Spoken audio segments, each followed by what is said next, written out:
അപ്പൊ എല്ലാവർക്കും നമസ്കാരം. അമ്മിച്ചി ഓർഗാനിക്സ് ഫാമിന്റെ ഓണറാണ് ഈ നിൽക്കുന്നത് ഭുവനേശ്വരി.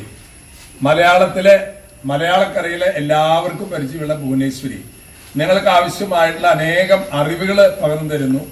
അറിവിനൊപ്പം അനുഭവം പകർന്നു തരാൻ ഭുവനേശ്വരി നമ്മുടെ കൂടെയുണ്ട്.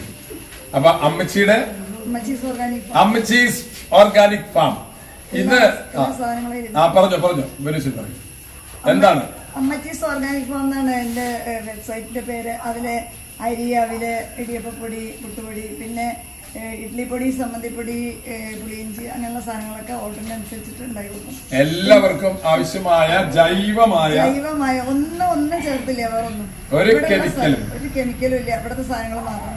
പിന്നെ തലേ തേക്കാനുള്ള എണ്ണ ഉണ്ട്, അത് ഞാൻ ഇവിടുത്തെ എല്ലാ പച്ചക്കറികളും കൊണ്ട് കാച്ചുന്ന എണ്ണ.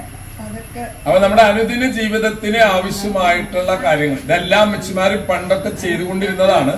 അപ്പൊ ഭുവനേശ്വരി ഇന്ന് മലയാളത്തിലെ എല്ലാ വീടുകളിലെയും അമ്മമാർക്ക് ഒരു മാതൃകയാണ്.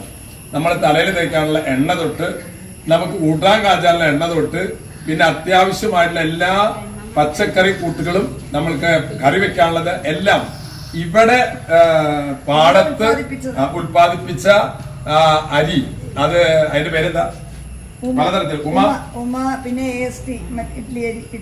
ഇഡ്ലിക്കിടുന്ന അരി, എല്ലാ തരം സാധനങ്ങളും ഒരു 10-24 ഏക്കർ സ്ഥലത്താണ് നിൽക്കുന്നത്. ഞാനും എന്റെ പള്ളിയിലെ ആൾക്കാരും ഇവിടെ എത്തിയിരിക്കുകയാണ് ഇതൊക്കെ കാണാനായിട്ട്. നിങ്ങൾക്കും വരാം, ഇതൊക്കെ കാണാം, മനസ്സിലാക്കാം. മനുഷ്യന് കുറച്ച് ആയുസുള്ളൂ, കുറച്ച് കഴിഞ്ഞാൽ മണ്ണിന്റെ അടിയിലേക്ക് പോകും. അപ്പൊ മണ്ണിന്റെ അടിയിലേക്ക് പോണതിന് മുമ്പ് മണ്ണൊന്ന് മാറ്റി നോക്കുക. അപ്പൊ ഒന്നുമില്ലാതെ കാണുമ്പോ ഒരു ചക്കക്കുരു നടുക. അപ്പൊ അത് മുളച്ചു വരുമ്പോ ചക്ക കാണാൻ പറ്റും. മണ്ണിലൊന്നുമില്ല, പക്ഷെ നിങ്ങൾ അധ്വാനിച്ചാൽ മണ്ണിന്റെ ഫലം നമുക്ക് അനുഭവിക്കാൻ സാധിക്കും. അപ്പോ അമ്മച്ചീസ് ഓർഗാനിക് ഫാം വെബ്സൈറ്റ് നിങ്ങൾ സന്ദർശിക്കുക, നിങ്ങൾക്ക് ആവശ്യമുള്ള സാധനങ്ങളൊക്കെ വാങ്ങിക്കുക. അപ്പോ നല്ല നമസ്കാരം. ഭുവനേശ്വരി, ഇനിയും നിങ്ങൾ വീണ്ടും കണ്ടുമുട്ടും.